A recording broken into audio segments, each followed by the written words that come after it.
The boy in room 12 hadn't spoken in 3 days.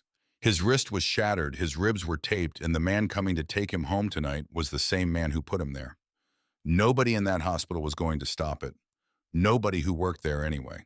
Reese Hollis had come in for stitches. 8 of them left forearm offense post. He was supposed to be in and out in 20 minutes. Then a nurse, hand's steady voice, barely above a breath, leaned close and said 3 words that would change everything. Check room 12. What he found there was a boy with ancient eyes. What he did next, no one saw coming.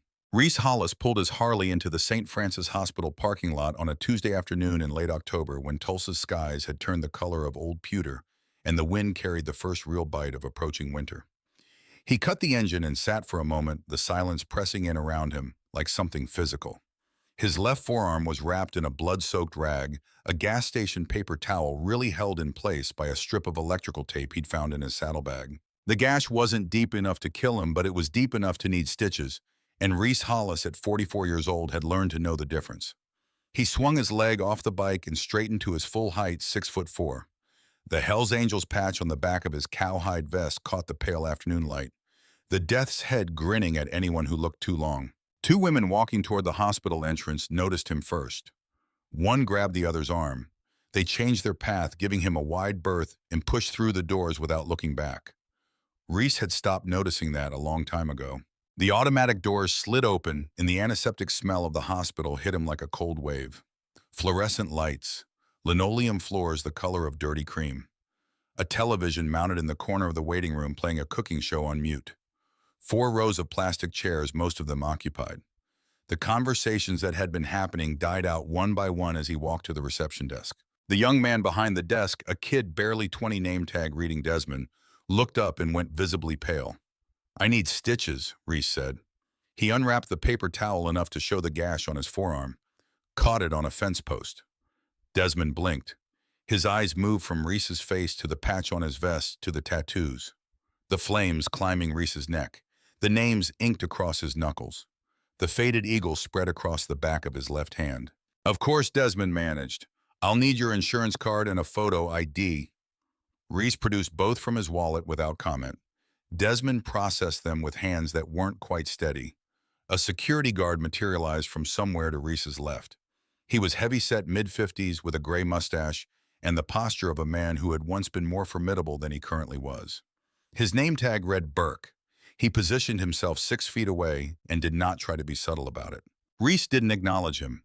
He took a seat in the corner of the waiting room, away from the other patients, and waited. A mother pulled her toddler closer. An old man in a baseball cap stared at him openly, then looked away when Reese met his eyes. A teenage girl in the row ahead kept glancing back at him over her phone. 32 minutes later, a nurse came to the waiting room door and called his name. She was not what he expected. Not that he'd been expecting anything in particular. Joanna Brennan was about 5'6", with dark brown hair pulled back in a practical knot at the base of her neck and green eyes that assessed him with the calm efficiency of someone who had long since stopped letting appearances determine her response to people. She held a clipboard and did not hesitate as she walked toward him.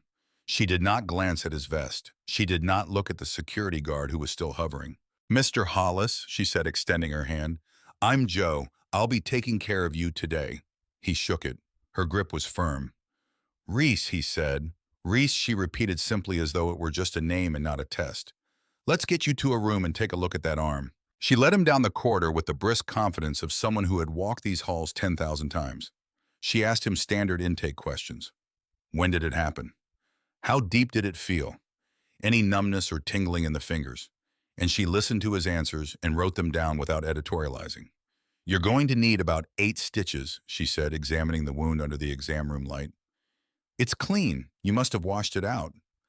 "Gas station bathroom," he said. "Smart." She began preparing the suture kit, snapping on gloves. "You're going to feel a pinch when the local anesthetic goes in. Tell me if it's too much." "It won't be." She glanced at him, then not nervously but with a look he couldn't quite read. "Measuring something." "I believe you," she said. The procedure took 20 minutes.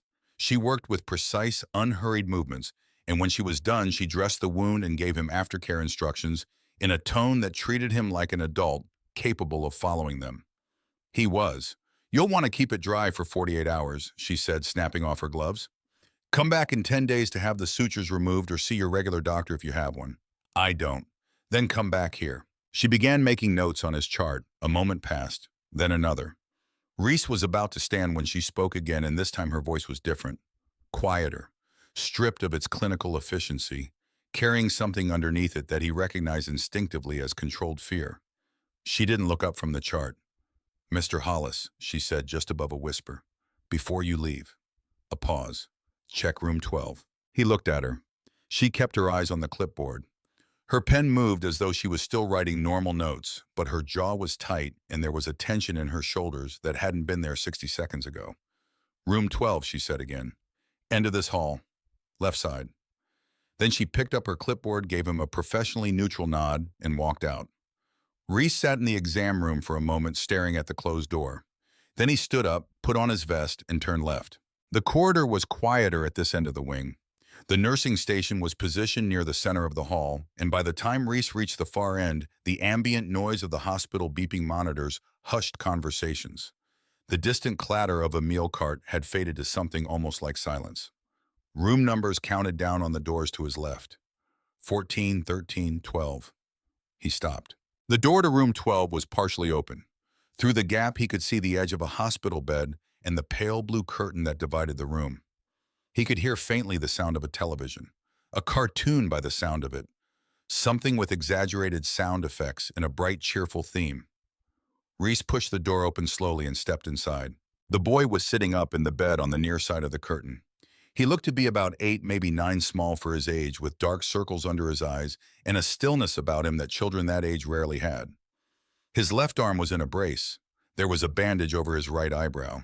His face beneath the fluorescent pallor was a geography of recent damage, fading yellows and greens along one cheekbone, a sutured cut above the ear. The boy looked at Reese. Reese looked at the boy. He waited for the kid to flinch or cry or call out. He was used to that reaction from children, from adults. He was used to being the thing in the room that people wanted to get away from. The boy didn't flinch. He just looked at him with eyes that were dark and very old and very careful. "Hey," Reese said. "Hey," the boy said back. "What are you watching?" The boy glanced at the TV. "I don't know. It was on." He looked back at Reese. "Are you a biker?" "Yeah, like a real one? With a club?" "Yeah." The boy seemed to consider this. "Cool," he said with the specific flatness of a child who had lost the energy for genuine enthusiasm but was still trying to produce the appropriate response. Reese pulled the visitor's chair from the corner and sat down. It was too small for him, the plastic seat groaning under his weight, but he sat in it anyway. "What's your name, Owen?" "Owen what, Merrick? I'm Reese." He leaned forward, elbows on his knees. "Those injuries. How'd they happen, Owen?" The boy looked at the TV. "I fell," he said.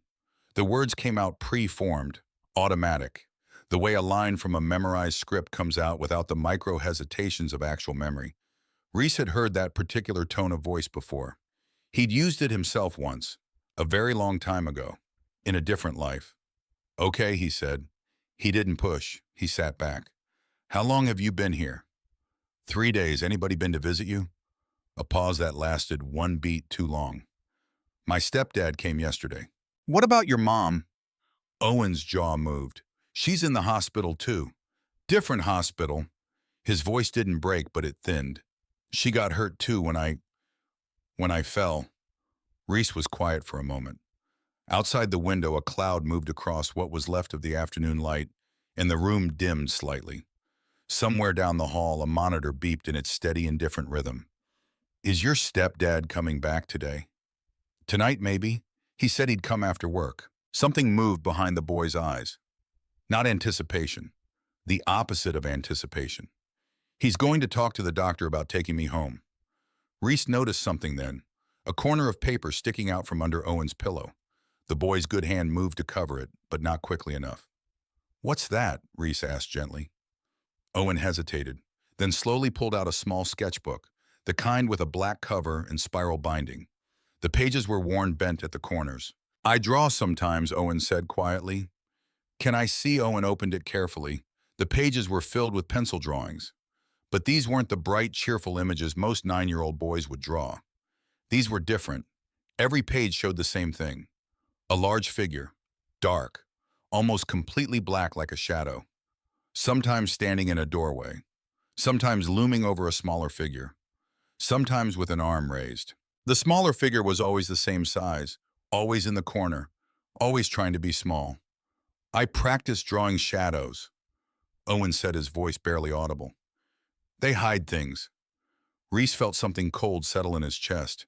He looked at the drawings again, counted them. 15 pages, 15 different positions of the same dark figure and the same small boy.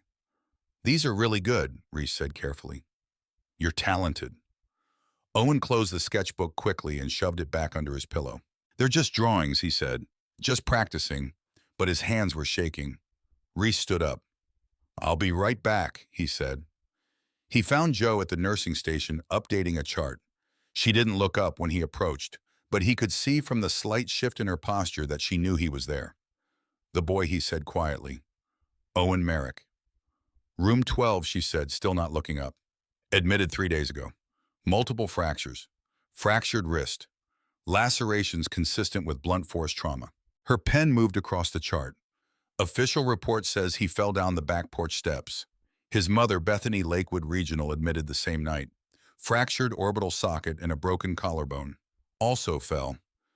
Who's handling this case? Dr. Warren Stedman has been attending. Her voice was perfectly neutral. He's reviewed the file. She finally looked up, and now he could see what she'd been keeping carefully contained. Not fear exactly, but something adjacent to it. Frustration. The particular helplessness of someone who has tried the right channels and found them closed. He's determined there's no evidence of anything requiring a child welfare referral. And you think he's wrong? She held his gaze for a long moment. I think Owen Merrick is going to go home tonight with the man who put him in this hospital, she said. And I think when he comes back, if he comes back, it's going to be worse. Reese was silent. I've filed 2 internal reports, Joe said. My supervisor, Margaret Finch, told me I was overreacting. Dr. Stedman told me the family had been through a difficult time and that stress can cause accidents. She set the chart down. I called DHS this morning from my personal phone. They said they'd send someone in the next 3 to 5 business days for a preliminary inquiry. 3 to 5 business days, Reese repeated. His stepdad is coming tonight. Reese looked back down the hall toward room 12. He's documenting it, Reese said. What, Owen? He's been drawing it. Every time. Every position. He's got a sketchbook under his pillow. 15 drawings of a shadow figure hurting a small boy. Joe's eyes widened slightly. That's evidence, she said. If anyone looks, why me, Reese asked, of all the people in this waiting room? Joe was quiet for a moment. Because she said carefully, in my experience, people who look like you don't get ignored the way the rest of us do. She paused. And because you looked at Desmond at the front desk like he was just a person doing a job. Not like you expected him to be afraid of you. Another pause shorter. And because I'm out of options, and that boy needs someone who isn't going to be told to stand down and actually stand down. Reese looked at her for a long time. She met his gaze without flinching. What's the stepdad's name, he said. Vincent Aldrich. What time does he usually show up last 2 nights between 6 and 6:30? Reese checked his watch. It was 4:47. Okay, he said. He called Nate from the parking lot. His brother picked up on the 3rd ring. The background noise of a garage audible behind his voice. The hiss of a pneumatic wrench. A country station playing low. Reese, what's up? I need a favor.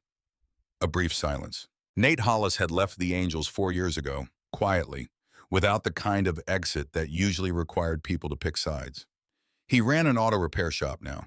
Had a wife named Carol. 2 kids. A yard with a dog. Reese visited twice a year, ate Carol's cooking, watched his nephew and niece grow into people he barely recognized.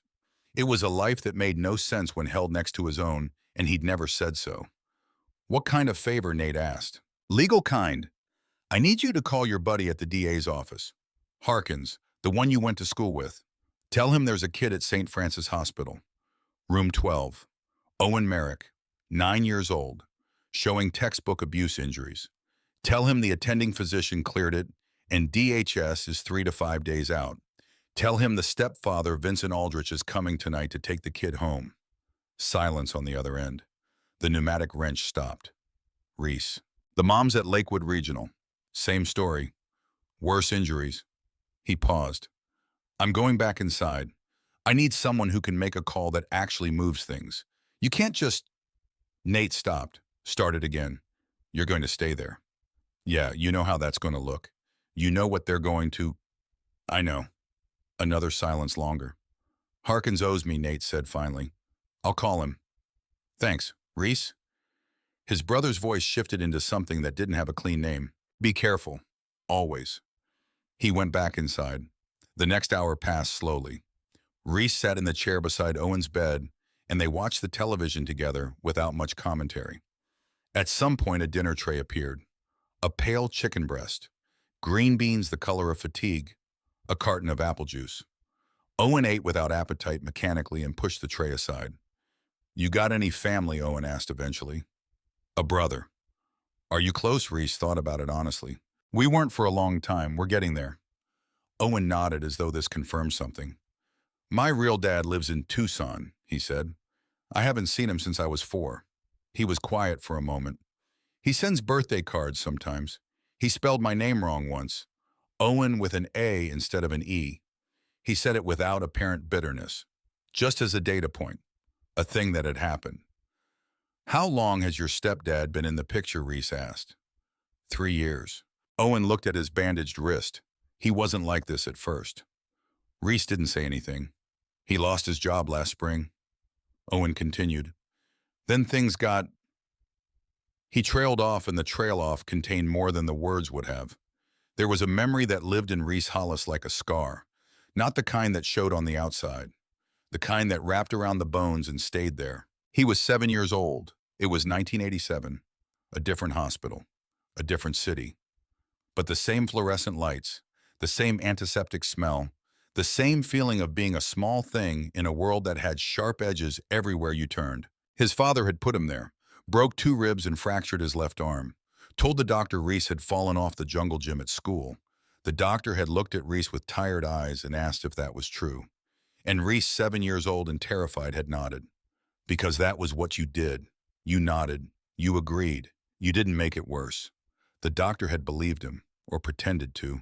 Reese couldn't tell which. He was sitting in a hospital bed, much like the one Owen was sitting in, now waiting for his father to come back and take him home, when the door opened and a man walked in. He was tall, heavily tattooed, wearing a leather vest with a patch on the back that Reese didn't recognize then, but would come to know very well in the years that followed. The man's name was Everett Kane. Ev to those who knew him. He was 50-something, grizzled, with a scar that ran from his left temple down to his jawline, and eyes that had seen things Reese couldn't even imagine yet. Ev didn't say much at first. He just pulled up a chair the same way Reese had pulled up a chair beside Owen's bed and sat down. He asked Reese what happened. Reese gave him the same lie he'd given the doctor. Ev didn't call him on it. He just nodded, said he understood. Then he asked if Reese's dad was coming back to get him. Reese said yes. Ev said, okay, I'll wait with you. And he did. He sat in that chair for 3 hours, didn't check his watch, didn't get up to make a phone call, just sat there. When Reese's father finally showed up drunk and belligerent and ready to take Reese home, Ev stood up. He didn't raise his voice, didn't threaten. He just looked at Reese's father and said, I don't think that's happening tonight. Reese's father tried to argue, tried to assert his rights as a parent, tried to intimidate this stranger who had no business being there. But Ev didn't move. He stood between Reese and the door, and something in his posture and the absolute stillness of him made it clear that he wasn't going anywhere. Eventually, hospital security got involved. Then the police. By the time the sun came up, Reese wasn't going home with his father. He was going into temporary custody, and Ev was still there, sitting in that same chair, waiting to make sure the boy was safe. Reese never forgot that. Years later, when he was 24 and newly patched into the Angels, Ev had taken him aside one night at a bar in Amarillo. They were sitting outside smoking, watching the highway stretch out into the dark. You remember that night? Ev had asked. At the hospital, Reese nodded. Ev took a long drag on his cigarette. I want to tell you something, he said. Violence is easy. Any fool can throw a punch. Any coward can hurt someone smaller than them. But real strength is standing still when every instinct you got is screaming at you to run or fight or do something. He flicked ash onto the pavement. I sat in a room once for 12 hours. There was a man on the other side of the door who'd hurt a kid. Hurt him bad. And I sat there, and I didn't move, and I didn't let that man pass me. People kept telling me to leave. Told me it wasn't my business. Told me I was making things worse. But I didn't move.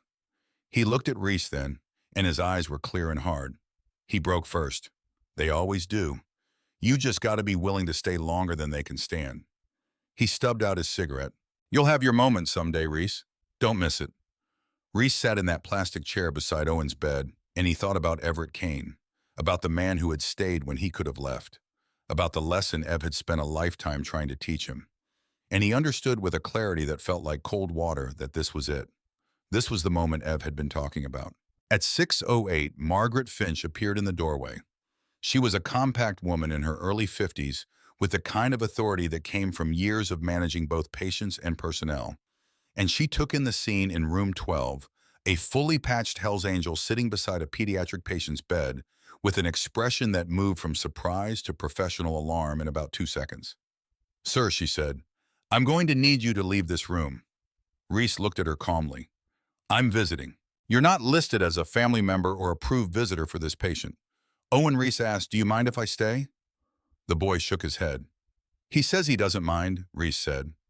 Margaret's jaw tightened. That's not how this works. You need to leave or I'll need to call security. Call security, Reese said pleasantly. She did. The same heavy-set guard from the waiting room, Burke appeared within 3 minutes and stood in the doorway with his thumbs in his belt.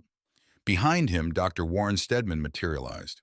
Late 50s, silver hair, with the bearing of a man accustomed to being the most important person in any given room.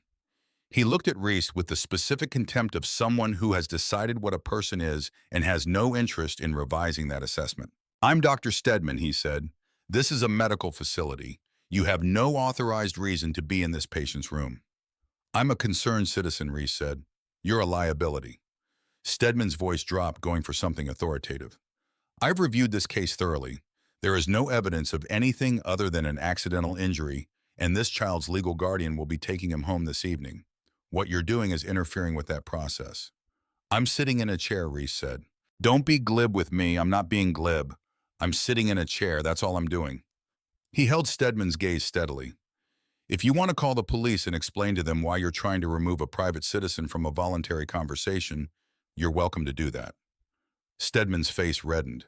Jo appeared at the edge of the doorway. She caught Reese's eye briefly, then looked away.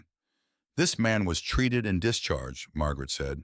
He has no reason to be here. Owen, Dr. Stedman said, his voice shifting into the practiced warmth of a man performing competence. Are you all right? Is this man making you uncomfortable? Owen looked at Reese. Then he looked at Stedman. No, he said. I'm okay. A pause. He's my friend. Something moved across Stedman's face.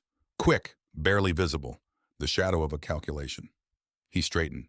I'll be back in an hour, he said to Margaret. Mr. Aldrich should be arriving shortly. Make sure the discharge paperwork is ready. He turned and left. Burke, the security guard, remained in the doorway uncertain. You can go, Reese told him. Not unkindly. I'm not going anywhere. Burke looked at Margaret. Margaret looked at Reese. A muscle in her jaw moved. You're making a mistake, she said. Reese looked at Owen Merrick, at the brace on his wrist, at the bandage above his eyebrow, at those dark, careful eyes that were watching everything. No, Reese said. I don't think I am. Vincent Aldrich arrived at 6:24. Reese heard him before he saw him. Footsteps in the corridor that had a particular quality to them. Heavy and deliberate. The walk of a man who was used to a room adjusting itself to accommodate him. Then he appeared in the doorway of room 12 and Reese got his first look. Vincent was 41, thick through the shoulders with a close-trimmed beard going gray at the sides and eyes the flat pale blue of shallow water. He was in work clothes, Carhartt pants, a canvas jacket with a company logo on the breast. He looked like a contractor or a foreman. He looked, in fact, perfectly ordinary. He saw Reese and stopped. The expression that crossed his face was not fear. It was the expression of a man recalibrating, reassessing a situation he had walked into, assuming one set of conditions and finding another. His eyes moved from Reese to Owen and back to Reese. What is this? Vincent said. Evening, Reese said. Who are you? Vincent's voice was controlled. Practiced control. the kind that comes from long habit. "Why are you in my son's room?"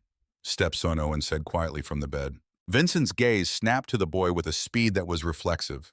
And in that fraction of a second before he smoothed it out, Reese saw the thing underneath. The quick, hot anger of a man who was accustomed to having his framings accepted and resented being corrected. It was there and gone. But it was enough. Vincent Owen said with a smile that was assembled piece by piece.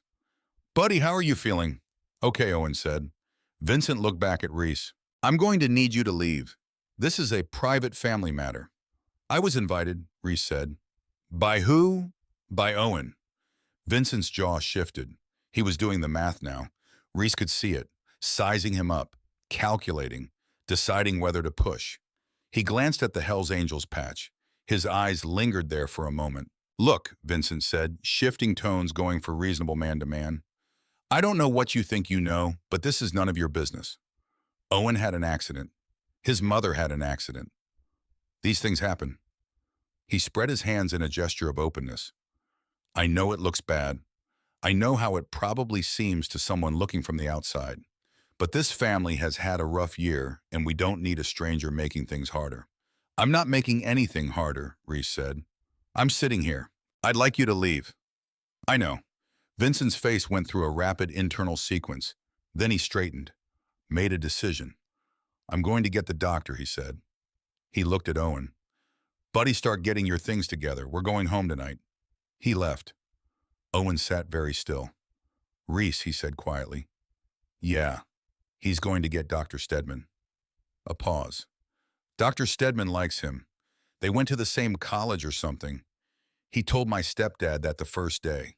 Owen's voice was steady, but his hands were not. His good hand was gripping the blanket over his lap, the knuckles pale. Reese's phone buzzed in his pocket. It was Nate. He stepped into the corridor just far enough to take the call. "Tell me," he said. "Harkins came through," Nate said. "He called Child Crisis Services, not DHS. Different branch, faster response. They've got a caseworker en route. Should be there within the hour." A pause. He also ran Vincent Aldrich, 41 Tulsa County. Domestic disturbance called 2 years ago at a prior address. Charges were dropped. Prior wife filed a restraining order in 2019. Let it lapse. Nate's voice was flat, reciting facts. Harkins is talking to the on-call DA now about an emergency protective order. Reese leaned against the corridor wall. Down the hall, he could see Vincent talking to Dr. Stedman near the nursing station, gesturing. Stedman was nodding. "How long?" Reese said. He said within the hour. Maybe faster. Reese looked at his watch. 6:31. "Okay," he said. "Thanks, Nate." "Don't do anything stupid," Nate said. "Define stupid." "Reese, I'll call you." He hung up and walked back into room 12. Vincent and Stedman appeared 2 minutes later. There was a different quality to Stedman's authority now. It had been reinforced by Vincent's presence, by the logic of the situation asserting itself. He came in like a man who had been given permission to resolve something. "Mr. Hollis," he said, "I've spoken with Mr. Aldrich Owen's legal guardian, and he has formally requested that you vacate this room. If you refuse, I will contact hospital security and the Tulsa Police Department." "Call them," Reese said. "That's fine." Stedman blinked. This was not the expected response. "I want to be clear." Reese continued, keeping his voice even, "that I'm not threatening anyone. I'm not obstructing medical care, and I'm not in violation of any law by being in this room. Owen has not asked me to leave." He paused. "In fact, doctor, I'd like to make you aware that I'm prepared to file a formal complaint about this facility's failure to report suspected child abuse as required under Oklahoma Statute 10A12101. That's a mandatory reporting law. Carries penalties for healthcare professionals who fail to report when they have reasonable cause to believe a child is being abused." The room went very quiet. Margaret Finch's face lost color. Dr. Stedman's expression cycled through confusion, then anger, then something that looked like fear. "That's a serious accusation," Stedman said, but his voice had lost its certainty.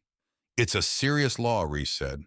"And that boy has been admitted 3 times in 8 months. His mother has been admitted twice in the same time frame. All with injuries consistent with domestic violence. All explained as falls." He looked at Owen, then back at Stedman. "That's not reasonable cause to you." Vincent's hands clenched at his sides. "This is harassment," he said. I'm calling my lawyer. Good idea, Reese said calmly. I'd like my statement on record when he arrives. And I'd like the police here as well so I can formally request they examine the medical records of both Owen Merrick and Bethany Merrick for the past year. Margaret reached for the phone on the wall. But before she could dial, Joe appeared in the doorway. She was holding a tablet with both hands, and her expression was carefully controlled, but her eyes found Reese's, and there was something in them. Something that had shifted since he'd last seen her. Something like hope with an edge on it. Dr. Stedman, she said, there's a woman at the nursing station from Child Crisis Services. The room went silent. Stedman turned to look at her. What? Child Crisis Services, Joe repeated. Caseworker. She's asking to speak with the attending physician for Owen Merrick. A pause. And there's a Tulsa PD officer with her. Vincent's face changed. Not dramatically. Not the way it would change in a movie. It was subtler than that. A slight loss of color. A stiffening around the eyes. The micro-expression of a man who has just heard a door close on an exit he was counting on. He looked at Owen. Owen looked back at him, and in the boy's eyes, for the first time since Reese had walked into this room, there was something new. Not relief yet, not safety, but the first faint, careful loosening of the wire that had been coiled tight in his chest for however long it had been coiled there. Vincent looked at Reese. Reese met his gaze and held it. And whatever Vincent saw there, whatever was in the face of a 44-year-old man who had lived a life that had made him very hard to intimidate and very impossible to move, when he had decided not to move, it was enough. Vincent stepped back. He didn't say anything. He stepped back into the corridor, and a moment later, Reese heard his footsteps, that heavy, deliberate walk moving away down the hall. Stedman remained at the doorway for a moment longer, his expression cycling through something complicated. Then he too left. Reese sat down. Owen let out a breath. Long, slow. The breath of a child who had been holding it for longer than a breath can reasonably be held. Is it over, he asked. It's starting to be, Reese said. The caseworker's name was Anita Green, 30-something, efficient, with the calm, focused energy of someone who had seen enough to be moved by it and still had not stopped being moved by it. She interviewed Owen privately with a Tulsa PD officer named Jameson standing in the corridor outside. And when she came out 40 minutes later, she had the expression of someone whose suspicions had been confirmed, but who took no satisfaction in it. Joe was waiting at this nursing station. Reese was in the corridor, leaning against the wall, his arms folded, giving them room. Owen has made a statement, Green told Joe, consistent with the physical evidence and inconsistent with the reported mechanism of injury. We're filing for an emergency protective order tonight. She looked at her tablet. Vincent Aldrich has been asked to remain available for questioning. Officer Jameson is speaking with him now. And Owen's mother, Joe, asked, I'm coordinating with Lakewood Regional now. She's made a statement there as well. A pause. She's been afraid for a long time. That changes tonight. Joe put her hand flat on the nursing station counter and held it there, pressing down slightly like someone steadying herself. Okay, she said. Her voice was even. Okay. Green moved off to make calls. Joe stood there for a moment alone. Then she walked to the corridor where Reese was standing. She stopped a few feet away from him, and they were both quiet for a while. Down the hall, they could hear the low professional tones of Officer Jameson and the less controlled voice of Vincent Aldrich. He's going to lawyer up, Reese said. Probably. Joe looked at the floor. But Owen talked. His mom talked. That's what matters right now. How long have you known about Owen? She was quiet for a moment. I noticed it the first day. The way he positioned himself in the bed, always facing the door, the way he answered questions, the quality of his stillness. She paused. I've seen it before. You see it. You don't unsee it. And Stedman. Her jaw tightened. Dr. Stedman is a competent physician who is also a person who finds it easier to believe the explanation that requires the least disruption. She said it without venom, just as a statement of a thing that was true and disappointing. Who called child crisis instead of DH? She looked at him for a moment as though measuring something. Someone called my colleague's brother-in-law, she said carefully, who called someone he went to school with. She paused. That's what I heard. Reese didn't say anything. How did you know? Joe asked. About the mandatory reporting statute. Reese was quiet for a moment. Ev taught me, he said. The man who showed up for me when I was a kid. He said, if you're going to fight a system, you better know its rules better than the people running it. Officer Jameson appeared at the far end of the corridor. He was mid-40s, solid build with the kind of face that had spent years learning not to show reaction. He walked toward them with deliberate steps. Mr. Hollis, he said, I'm going to need to speak with you. All right. Walk me through how you got involved here, Reese told him. Start to finish. Left nothing out. The fence post injury, the 8 stitches, Joe's whispered request, finding Owen, the drawings, staying, calling Nate, everything. Jameson took notes on a small pad. His pen moved steadily. When Reese finished, Jameson looked up. You know this could have gone very wrong for you, he said. I know. Vincent Aldrich is claiming you intimidated him, threatened him. I sat in a chair. Jameson's mouth moved not quite a smile. That's what everyone keeps telling me. He flipped his notebook closed. For what it's worth, the boy's statement backs up everything you're saying. So does the mother's. And the injuries are consistent with repeated abuse, not a fall. The sketchbook helps too. That's documentation. He paused. You did the right thing. Doesn't mean it was the smart thing, but it was the right thing. Sometimes those are the same, Reese said. Sometimes Jameson agreed. Not often. He turned to go, then stopped. Vincent Aldrich is leaving now. We've asked him to remain in the area and available for contact. He's not happy about it. Good, Reese said. Jameson nodded and walked back down the hall. Joe was still standing there. She looked at Reese for a long moment. You could have walked out of this hospital 2 hours ago, she said. No one would have blamed you. I know. So why didn't you? Reese was quiet. Down the hall, he could see Vincent Aldrich being escorted toward the exit by Officer Jameson. Vincent's shoulders were rigid. His hands were clenched. He didn't look back.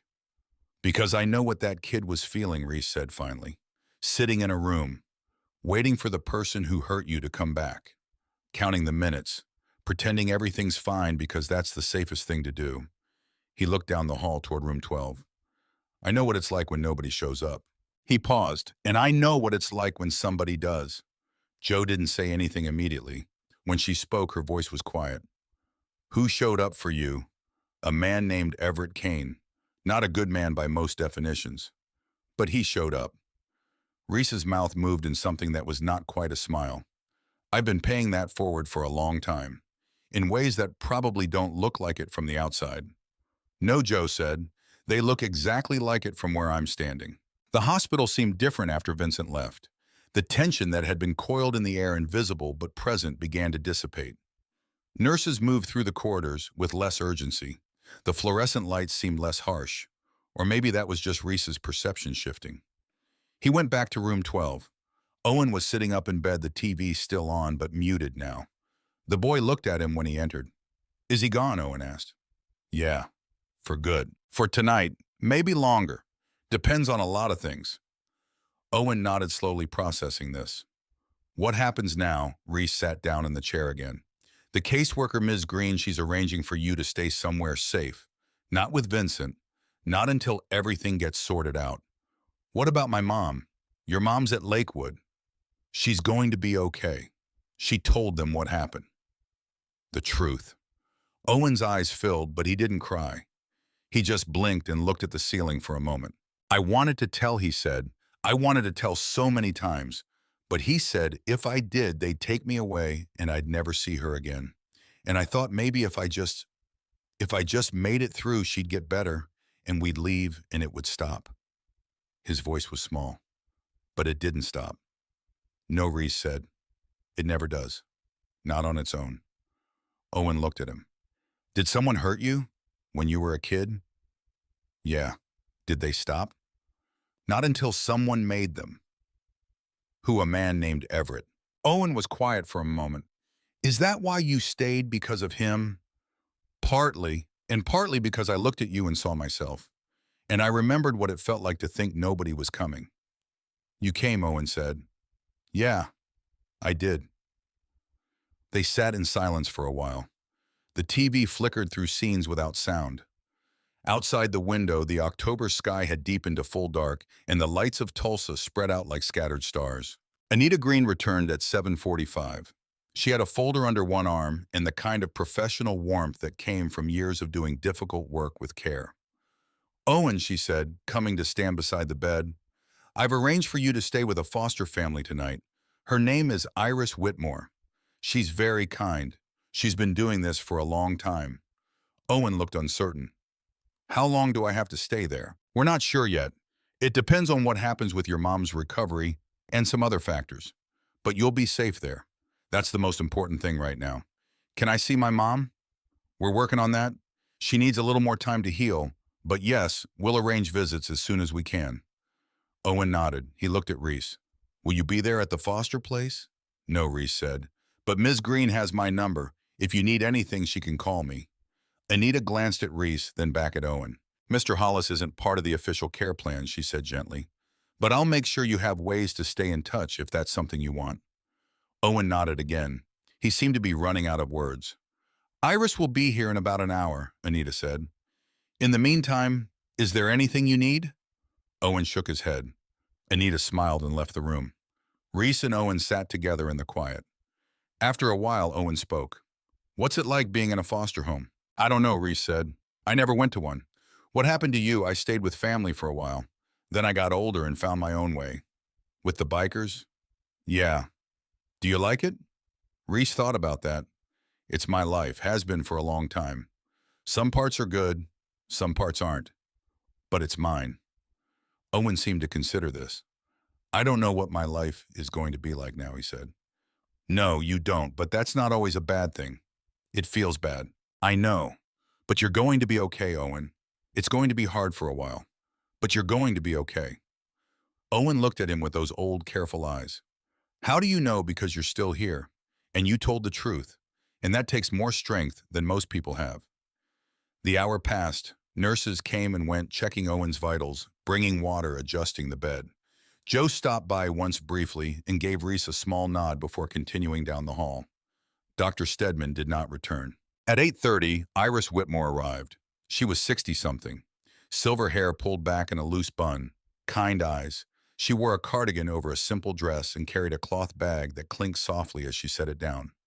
Hello, Owen, she said, her voice warm. I'm Iris. Hi, I brought you a few things, some snacks for the ride, a book in case you like to read. And this. She reached into the bag and pulled out a small stuffed dog, brown and floppy-eared. His name is Murphy. He's been with me a long time, but I thought maybe you could look after him for a while. Owen took the stuffed dog, carefully holding it like something fragile. Thank you. You're very welcome. Iris sat down in the chair on the other side of the bed. She didn't rush him. She just sat there present and patient and talked to him in a low, steady voice about small things. The weather, the ride to her house, what he liked for breakfast. Reese stood and moved toward the door to give them space. Owen looked up. Reese, yeah. Can you stay until I leave? Reese looked at Iris. She nodded. Yeah, Reese said, I'll stay. He leaned against the wall near the door and waited. Iris talked with Owen for another 45 minutes. Slowly, carefully, she drew him out, asked him about school, about things he liked to do, about what he was scared of. Owen answered haltingly at first, then with more ease. By the time Anita returned with the discharge paperwork, Owen was holding Murphy the stuffed dog and talking about a book he'd read 3 times about a kid who found a dragon egg. All right, Anita said. We're all set. Owen, are you ready? Owen looked at Reese. Yeah, he said. I'm ready. A nurse brought a wheelchair, hospital protocol, and Owen climbed into it. His belongings, what little there were, went into a plastic bag on his lap. The brace on his left wrist caught the light as he adjusted his grip on Murphy. Iris walked beside the wheelchair. Anita walked on the other side. Reese followed a few steps behind. They made their way down the corridor, past the nursing station, past the waiting room where Reese had sat hours earlier, past Desmond at the front desk, who looked up and nodded. The automatic doors slid open, and the cold October night air rushed in. In the parking lot, Iris's car was parked near the entrance. A sensible sedan, clean, well-maintained. She opened the back door and helped Owen inside, making sure he was buckled in safely. Before she closed the door, Owen looked out at Reese. Reese, he said. Yeah, will you get in trouble for being here with your club? No, you're sure, I'm sure. Owen nodded, slowly absorbing this. You have a lot of tattoos. I do. Do they mean things? Some of them. Which one's your favorite? Reese pulled up his left sleeve. Just below the bandage where Joe had dressed his 8 stitches, there was a small tattoo. Plain block letters. No embellishment. It read, "Show up." Owen looked at it for a long time. I got that one when I was 30, Reese said, to remind myself. Of what? That most of the time that's all it takes. Showing up. He looked at the boy. You're going to be okay, Owen. Not right away. It's going to be hard for a while. But you're going to be okay. Owen's eyes, those dark, careful eyes, held his. Okay, the boy said. It came out small and uncertain, but it came out. Iris caught Reese's eye over Owen's head and gave him a small nod. Then she closed the door, gently walked around to the driver's side, and got in. The engine started, the headlights came on, and the car pulled out of the parking lot and turned onto the street, carrying Owen Merrick away into the night. Reese stood there for a moment, watching the taillights disappear. Then he turned and walked back inside. Joe was at the nursing station charting. The fluorescent lights cast shadows under her eyes. Her hair had come loose from its knot in small pieces. She looked up when he approached. He's gone, she asked. Yeah, Iris is good. She'll take care of him. I could tell. Joe set down her pen. You should probably go, she said. Your shift here is done. Yeah, but neither of them moved. I'm going to get some blowback for today, Joe said. Probably significant blowback. You want me to be sorry about that? No. I want you to know I'd do it again. I know, that's why you did it. She looked at him then. The fluorescent light made the green of her eyes look very clear. I want to ask you something, she said, and I want you to answer it honestly. All right. When I whispered to you in that exam room, you could have walked out of this hospital and never looked back. No one would have blamed you. No one would have known. She held his gaze. Why didn't you? Reese was quiet for long enough that the question had space to breathe. Because I know what that kid was feeling, he said finally. Sitting in a room, waiting for the person who hurt you to come back, counting the minutes, pretending everything's fine because that's the safest thing to do. He looked down the hall toward where room 12 was, though he couldn't see it from here.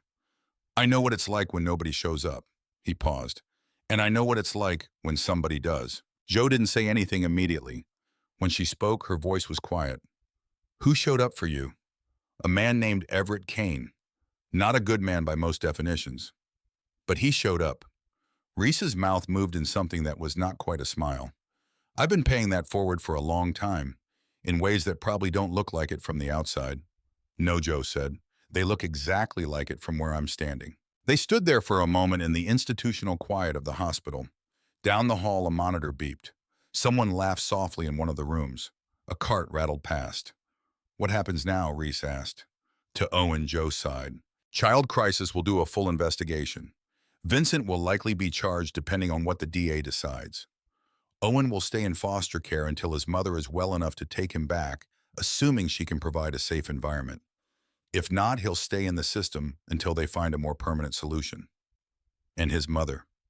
She's going to need time, physical recovery, probably therapy, but she has a chance now. They both do. Reese nodded. You did that, Joe said. You gave them that chance. We did that. She shook her head. No, I whispered 3 words. You did the rest. She extended her hand. Reese shook it. Her grip was firm, the same grip she'd offered when they first met hours ago in what felt like a different lifetime. Reese Hollis, she said, you are not what I expected. Neither are you, he said. He turned to go, then stopped. That thing you said, about people like me not getting ignored. Yeah, you were right, but it cuts both ways. People like me also don't get thanked, don't get trusted, don't get second chances. He looked at her. You gave me all 3 tonight. I won't forget that. Joe's eyes were steady on his. You earned them, she said. Reese walked down the corridor one last time, past the rooms where people were healing or dying or just waiting, past the nursing station where Joe had returned to her charting, past the waiting room where a new set of people sat in those same plastic chairs, their own emergencies unfolding. Desmond was still at the front desk. He looked up when Reese approached and something had changed in his face. The fear was gone. In its place was something like cautious respect. "Mr. Hollis," he said. "Desmond." There was a pause. "What you did tonight," Desmond said. "For that kid. That was—" He trailed off, searching for the word. "That was something." Reese nodded. "Take care of yourself," he said. "You too." The automatic door slid open and Reese stepped out into the October night. The cold air hit him full in the face, sharp and clean after the recycled atmosphere of the hospital. The parking lot was amber-lit, half empty now. Above the hospital, the Tulsa sky had cleared to a hard dark blue, stars appearing at the edges where the light pollution thinned. His Harley sat where he'd left it, alone in a pool of light from a street lamp. Waiting. Reese put on his helmet, straddled the bike, turned the key. The engine woke up under him, familiar and steady, a sound he knew better than his own heartbeat. He sat there for a moment before pulling out. On the inside of his left forearm, under the 8 new stitches, under the thin border of the bandage, Joe had dressed with precise and unhurried hands. The 2 small words held their ground in the skin the way they had held their ground for 14 years. Show up. He'd gotten that tattoo in 2010, 3 days after Everett Kane died. Ev had gone fast in the end. Cancer. The kind that moved through the body like wildfire. 1 month he was fine. 3 months later he was in hospice. Reese had visited every day, sat in the same kind of plastic chair he'd sat in beside Owen's bed, watched Ev shrink and yellow and fade. On the last day, Ev had been barely conscious, morphine drip running, breathing shallow. But when Reese took his hand, Ev's eyes had opened, focused on him with effort. "Reese," he'd whispered. "I'm here, Ev." Ev's grip tightened, weak but insistent. "I got one regret," he said. His voice was a thread. "What's that?" "All the kids I didn't stay for." His eyes were wet. "You stay. You hear me? You stay. I will." Ev's hand relaxed, his breathing slowed, and 10 minutes later he was gone. Reese had walked out of that hospice, gone straight to a tattoo parlor, and had the words put on his arm. The same arm Ev had gripped in those final moments. The same arm that now bore 8 stitches from a fence post and a blood-soaked paper towel. Show up. 2 words, simple, unadorned. A promise to a dead man. A reminder to himself. A map for how to live a life that mattered. Reese Hollis pulled out of the St. Francis Hospital parking lot and rode north into the dark. The city of Tulsa opened up around him. Streets he'd known for years. Corners where he'd fought. Bars where he'd drunk. Roads he'd traveled 1,000 times on this same bike. But tonight it felt different. Tonight it felt like the city had made room for him in a way it never had before. Like he'd earned his place in it. Not through violence or intimidation or the weight of the patch on his back, but through something quieter, something harder. He'd stayed when he could have left. He'd stood when he could have walked away. He'd shown up. The wind cut through his jacket as he accelerated. The Harley's engine roared beneath him, and Reese rode through the Tulsa night with the stars overhead and the road ahead and the certain knowledge that somewhere in the city, a 9-year-old boy named Owen Merrick was safe. Not saved. Not yet. Maybe not ever. But safe. For tonight. And sometimes Reese thought that's all you can ask for. Sometimes that has to be enough. 3 weeks passed before Reese saw Owen again. In that time, the machinery of the system ground forward with the slow inevitability of bureaucracy. Vincent Aldrich was formally charged with 2 counts of domestic assault and 1 count of child endangerment. His bail was set high enough that he couldn't make it. He sat in Tulsa County Jail waiting for a trial date that kept getting pushed back. Bethany Merrick was released from Lakewood Regional after 12 days. The fractures were healing, the internal injuries were manageable, but the psychological damage, that would take longer. She was staying with her sister in Broken Arrow, attending therapy twice a week, working with child crisis services to prove she could provide a safe home for her son. Owen remained with Iris Whitmore. The reports that filtered back through Anita Green were cautiously optimistic. He was eating, sleeping, going to a new school, talking more. The nightmares were still there, but less frequent, less intense. Reese learned all of this from Joe. She'd called him 4 days after that night, used the number Anita had put in Owen's file, said she thought he'd want to know how things were progressing. They'd talked for 20 minutes, professional at first, then less so. She told him about the formal complaint she'd filed against Dr. Stedman, about Margaret Finch's sudden retirement, about the new protocols the hospital was implementing for suspected abuse cases. He told her about the conversation he'd had with the club, about explaining where he'd been that night, about the questions and the skepticism and the eventual acceptance, about how some of the older members, the ones who'd known Everett Kane, understood immediately, about how the younger ones didn't but respected it anyway. They'd talked 3 more times since then.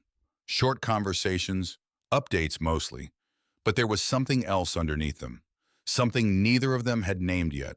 On a Friday afternoon in mid-November, Reese's phone rang. Unknown number. He almost didn't answer. Mr. Hollis. A woman's voice, familiar. This is Reese. It's Iris Whitmore, Owen's foster mother. Is everything all right? Everything's fine. Owen's fine, but he's been asking about you. Quite a bit, actually. She paused. I was wondering if you might like to visit. If that's something you're comfortable with. Reese looked out the window of his apartment. November rain streaking the glass. Gray sky pressing down. Yeah, he said. I'd like that. Iris's house was in a quiet neighborhood south of downtown. Small ranch-style homes with well-kept lawns and trees that were mostly bare now. The kind of place where people waved to their neighbors and knew each other's names. Reese parked the Harley at the curb, cut the engine, sat for a moment looking at the house. Yellow siding, white trim, a porch with 2 rocking chairs, flower boxes that would be full in spring but were empty now. He walked up the path and knocked. Iris opened the door almost immediately. She was wearing an apron dusted with flour. Her smile was genuine. Mr. Hollis, come in, please. Reese. Reese, she corrected. Owen's in the living room. He's been watching the window for the past hour. She led him through a hallway lined with photographs. Foster children, Reese realized. Dozens of them over what must have been years, different ages, different faces, all smiling.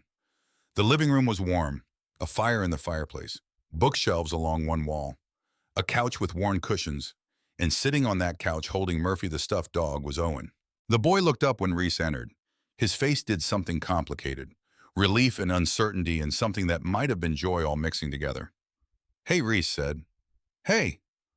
Owen stood up, set Murphy carefully on the couch, walked over to where Reese stood, and then without warning he hugged him.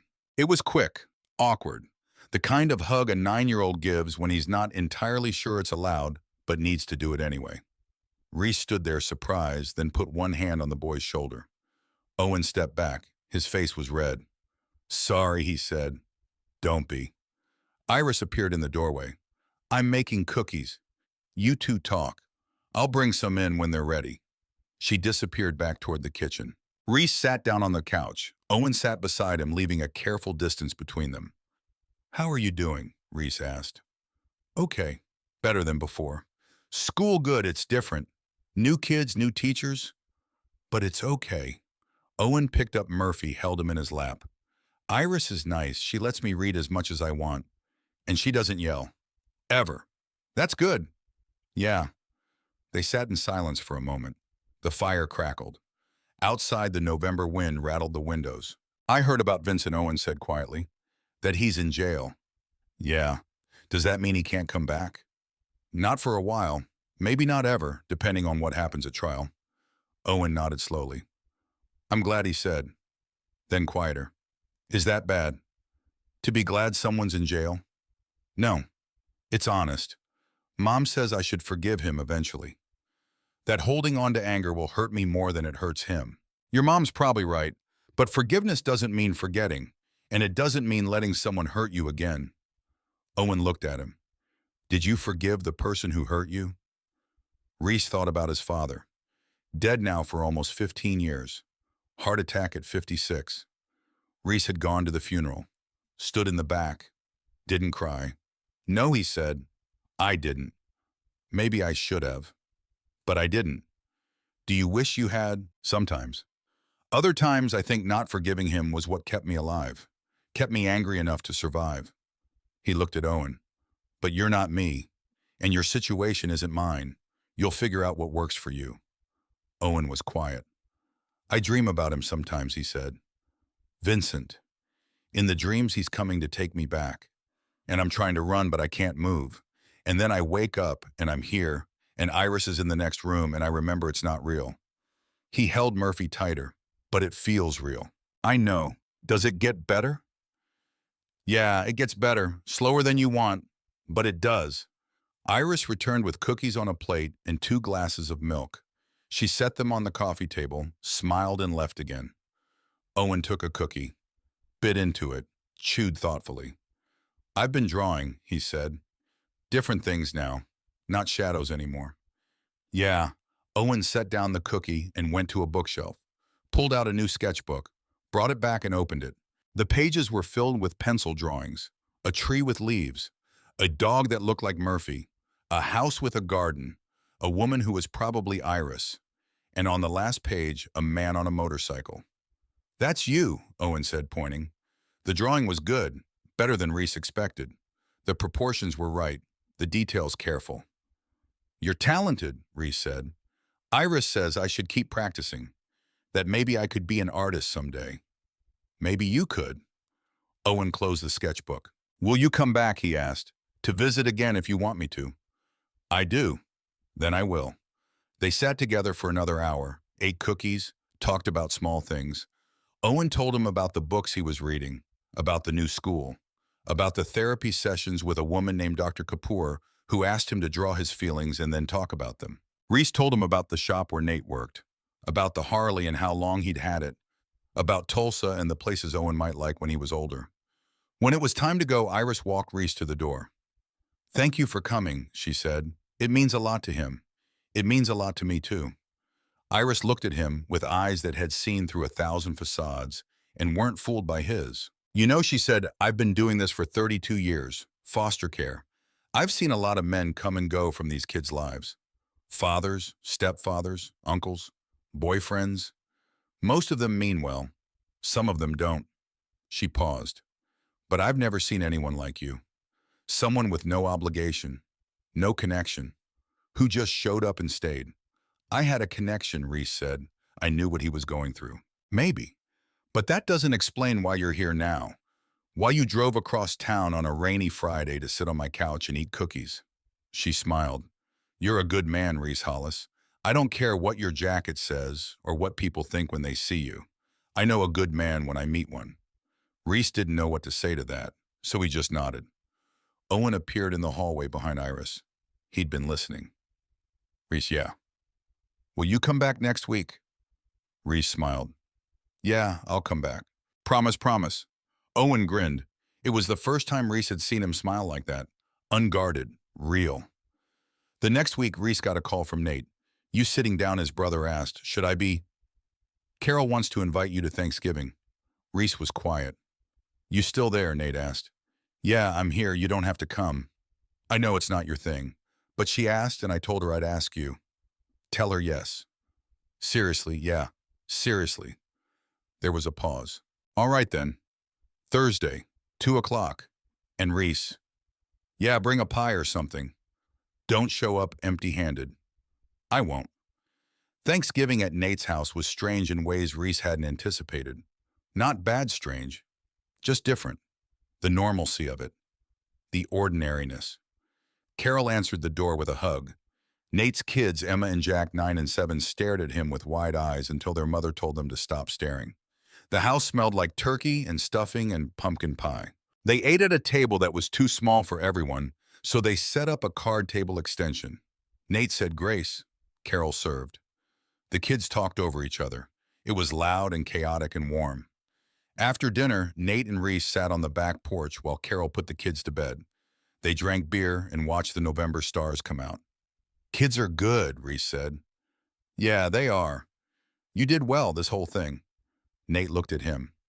You could have it too, you know, if you wanted. I don't think so. Why not? Because I'm good at showing up, not good at staying. Nate shook his head. You stayed at that hospital for 4 hours. You've been visiting that kid every week. You're here now. That's different. How Reese didn't have an answer. You know what Carol said to me the other day? Nate asked. What she said, you're not the same person you were a year ago. Hell, not the same person you were a month ago. What's that supposed to mean? It means people change, if they want to. Reese took a drink of his beer. Ev used to say something like that. What that's showing up once is easy. Showing up every day is the hard part. Nate nodded. He was right. They sat in silence for a while. Inside, they could hear Carol reading a bedtime story, Emma's voice asking questions, Jack laughing at something. I got a call from Anita Green yesterday, Reese said. The caseworker. Yeah, she said Bethany Owen's mom, she's doing better. Completed her therapy program, got a job, found an apartment. That's good. She's filing to get Owen back. Anita thinks it'll happen. Maybe after the new year. You okay with that? I don't know. I want him with his mom, but I also want him safe. Can it be both? Reese looked at his brother. I hope so. December came, cold and gray. Tulsa settled into winter. Reese visited Owen every Sunday. Sometimes they'd sit in Iris's living room and draw. Sometimes they'd go for walks in the neighborhood. Once when it snowed, they built a snowman in Iris's front yard. Owen had never built one before. Joe called him on a Tuesday night. They'd been talking more often, the conversations lasting longer. There's something I want to tell you, she said. All right. Dr. Stedman resigned. The hospital board accepted his resignation rather than go through a formal disciplinary hearing. How do you feel about that? Honestly relieved. I didn't want to testify, didn't want to relive it, but I also wish he'd faced real consequences. He faced some, not enough, maybe not, but you filed the complaint. You stood up. That counts. Joe was quiet for a moment. I'm thinking about going back to school, she said, getting my MSN, maybe specializing in pediatric trauma. That's good. Yeah, I think it is. They talked for another hour about work, about Tulsa, about the holidays coming.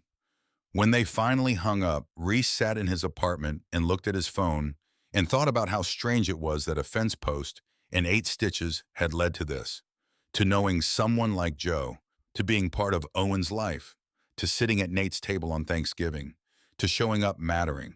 On the 3rd Sunday in December, Reese arrived at Iris's house to find Owen waiting on the porch. The boy was bundled in a coat and scarf, bouncing on his toes. Can we go for a ride? He asked. On the bike. Yeah. Reese looked at Iris, who was standing in the doorway. It's up to you, she said. I trust your judgment. I'll keep it slow, Reese said. Just around the neighborhood. Iris nodded. Owen climbed on behind Reese, wrapped his arms around his waist, held on tight. Reese started the engine, felt the boy's grip tighten. You good? He called back. Yeah. They rode through the neighborhood, 5 miles an hour, maybe 10. Nothing fancy, just the rumble of the engine and the cold air and the feel of the bike beneath them. When they got back, Owen was grinning so wide his face looked like it might split. That was amazing, he said. Yeah, can we do it again? Maybe when you're older, something faster. Promise, we'll see. Owen hugged him again, less awkward this time, more natural. Thank you, Reese, for what? For everything, for staying, for coming back, for being here. Reese didn't know what to say, so he just put his hand on the boy's shoulder and squeezed. Christmas Eve arrived with unexpected warmth, unseasonable for Tulsa. 55 degrees and clear. Reese had been invited to Nate's again, but this year there was somewhere else he needed to be first. He pulled up to Iris's house at 6 p.m., knocked, was let in by Iris wearing a Santa hat. In the living room, the tree was lit, presents underneath, and sitting on the couch holding a wrapped box was Owen. But he wasn't alone. Bethany Merrick sat beside him. She was thin, too thin. Her face still bore the faint yellow of old bruises. But her eyes were clear, and when she looked at Reese, there was something in them that he recognized. Gratitude, and the complicated guilt of a parent who hadn't protected her child. Mr. Hollis, she said, standing, I wanted to meet you, to thank you. Reese, Owen has told me what you did, what you risked. She looked at her son, then back at Reese. I don't have words for it, but thank you. How are you doing? Better. One day at a time, that's all you can do. She nodded. Anita says if things continue going well, Owen can come home in January. That's good. Bethany's eyes filled. I'm going to do better. I'm going to keep him safe. I promise. I believe you. Owen stood up and brought the wrap box to Reese. This is for you, he said. Reese took it, unwrapped it carefully. Inside was a framed drawing. It was the sketch Owen had shown him weeks ago. the man on the motorcycle. But he'd added to it. Color now. Background. And at the bottom in careful letters for Reese, who showed up. Reese looked at it for a long time. Then he looked at Owen. Thank you, he said. This is perfect. Do you really like it? I really do. Reese reached into his jacket and pulled out a small box, handed it to Owen. The boy opened it. Inside was a silver chain with a small compass pendant. So you always know which way you're going, Reese said. Owen put it on immediately, looked down at it, looked up at Reese. I'll wear it every day. Good. They had dinner together, the four of them. Iris had made ham and sweet potatoes and green beans. Bethany talked about the apartment she'd found, about the job at the grocery store, about the plans she had. Owen talked about school, about the drawing class Iris had signed him up for, about Murphy and the new books he'd read. And Reese listened, answered when spoken to, felt the strange warmth of being part of something. Not quite family, but close. After dinner, Bethany and Owen left together, mother and son walking to Bethany's car. Owen looked back once, waved. Reese waved back. Iris stood beside him on the porch. She's going to make it, she said. I've seen enough to know. She's going to make it. I hope so. She will. And so will he. Iris looked at Reese. What about you? What about me? Are you going to make it? Reese thought about that. Yeah, he said. I think I am. New Year's came and went. Owen moved back in with his mother the second week of January. Anita called Reese to tell him. Said the transition was going well. Said Bethany was keeping her promises. Said Owen was doing okay. Reese asked if he could still visit. Anita said she'd ask. 2 days later, Bethany called him herself. Owen asks about you every day, she said. I'd like it if you'd come by, if you're comfortable with that. I am. Sunday afternoons. If that works, that works. So the Sundays continued. Different house now, smaller, but clean, safe. Bethany would make lunch. Owen would show Reese his latest drawings. They'd talk about school, about friends Owen was making, about the future. Vincent's trial was set for March. Bethany would have to testify. Owen might have to as well. They were both scared, but they were both ready. On a Sunday in late January, Owen asked Reese a question. Do you think about that night at the hospital sometimes? Do you ever wish you'd just left, that you hadn't gotten involved? No, never, never. Why? Because showing up for you was the best thing I've done in a long time. Maybe ever. Owen looked down at the compass around his neck. Iris says you saved my life. Iris says a lot of things. Is she wrong? Reese thought about it. No, he said, but you saved your own life too. By telling the truth. By being brave. I didn't feel brave. Nobody does. But you were anyway. They sat in silence for a while. Outside, the January sky was the color of slate. Inside, it was warm. Then the call came on a Tuesday in February. Vincent Aldrich had been released on a technicality, a procedural error in his arrest. His lawyer had filed a motion. The judge had no choice. He was out. Reese heard it from Officer Jameson first, then Anita, then Bethany, her voice shaking on the phone. For 48 hours, nobody slept. Bethany and Owen stayed at Iris's house. Reese parked his Harley outside and sat on the porch. Nate brought coffee. Joe brought blankets. Vincent never showed. On the third day, the DA called. Vincent had violated the restraining order by driving past Bethany's apartment. Photographed by a neighbor. Arrested again. This time, the charges stuck. This time, the bail was denied. This time, the plea deal was gone. Vincent went to trial. The jury took 2 hours. Guilty on all counts, 12 years. No parole eligibility for 10. When Bethany called with the news, Owen was sitting beside her. Reese could hear the boy's voice in the background. Is it really over? Bethany's voice cracked. Yeah, baby, it's really over. Reese hung up and looked at Joe sitting beside him. It's done, he said. She took his hand. You did that. We did that. In March, when the sentence was official, Reese got a call from Nate. Good news, his brother said. Yeah. Vincent took 12 years. That's it. Nate shook his head on the other end of the line. System's still broken, but at least the kid's safe. Yeah. You still going to visit Owen every Sunday? Good. Nate paused. Joe coming over tonight. Yeah. You serious about her? Reese thought about it. Yeah, I think I am. Good, Nate said again. About time you had something that wasn't just the road. That night, sitting across from Joe at a small Italian place downtown, Reese realized something. The life he'd been living for the past 24 years, the one defined by the patch on his back and the road under his wheels and the careful distance he kept from everything that looked like permanence, that life was still there, still his. But it wasn't the only life available to him anymore. There were other roads, other choices. He could show up for more than just the emergencies. He could stay for more than just the crisis.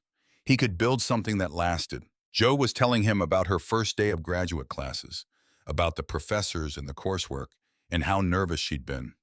Her eyes were bright, her hands moved when she talked, and Reese listened and thought about Everett Kane, and about the night at St. Francis Hospital, and about Owen, and about all the ways a life could change direction if you just paid attention to the moments when change was possible. "What are you thinking about?" Joe asked. He smiled. "I'm thinking about showing up." "You do that a lot." "Yeah, but I'm thinking maybe it's time to do more than that." "Like what?" "Like staying." She looked at him for a long moment. "I'd like that," she said. The months passed. Spring came to Tulsa. The trees bloomed. The days lengthened. Reese kept visiting Owen every Sunday, watched him grow taller, watched his drawings get better, watched him laugh more, worry less. He kept seeing Joe, slowly, carefully, learning how to let someone in. He kept working with Nate, kept riding with the club, kept his patch and his bike and his history. But he added to it, new layers, new definitions. The club voted him road captain in May, not despite what happened at St. Francis, but because of it. The older members said Ev would have wanted it. The younger ones said Reese earned it by showing them what the patch really meant. In May, Owen turned 10. They had a party at Bethany's apartment. Cake and ice cream. A few kids from school, Iris and Anita, Nate and Carol and their kids. Joe. Reese brought Owen a new sketchbook and a set of professional pencils. The boy opened it and grinned.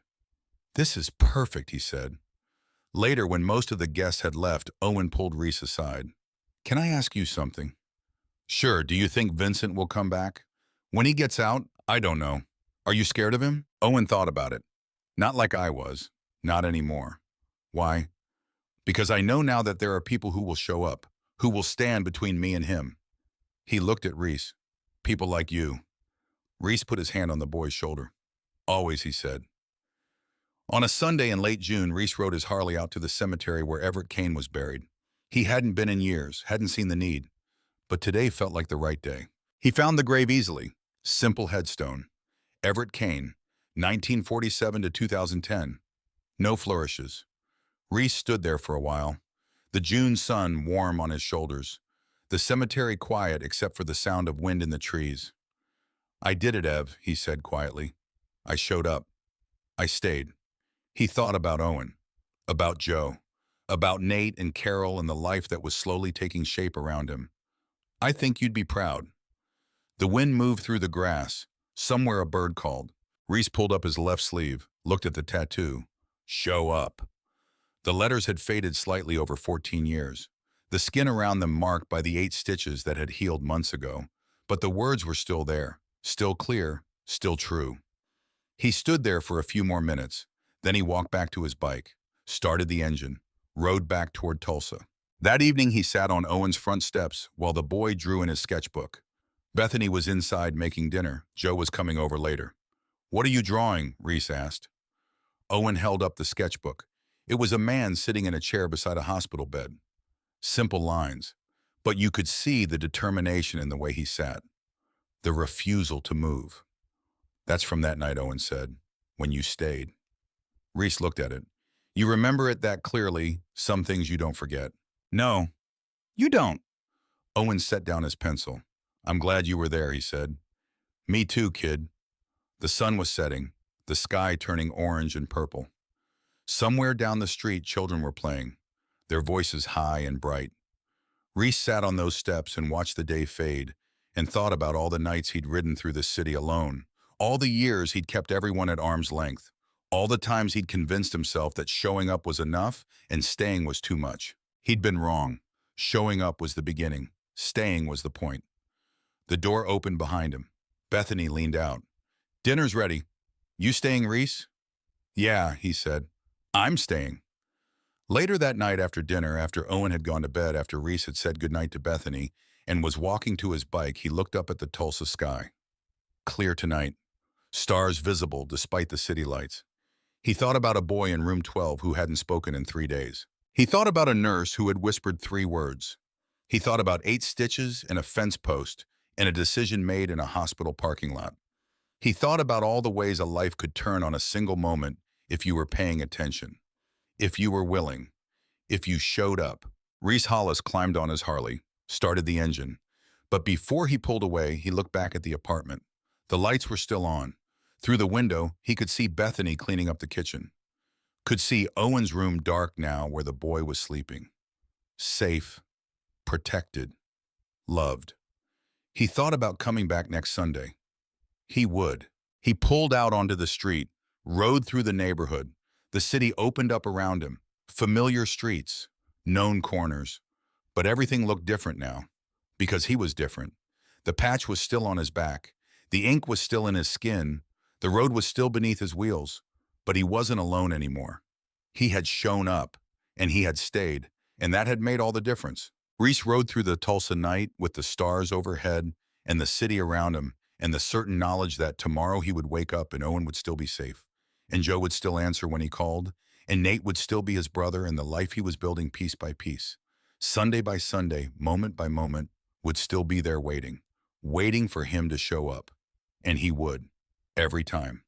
For as long as it mattered, for as long as it took. On his left forearm, beneath the sleeve of his jacket, beneath the skin marked by time and choice, and 2 small words that had guided him through the darkest parts of his life, the promise remained. Show up. He would, always.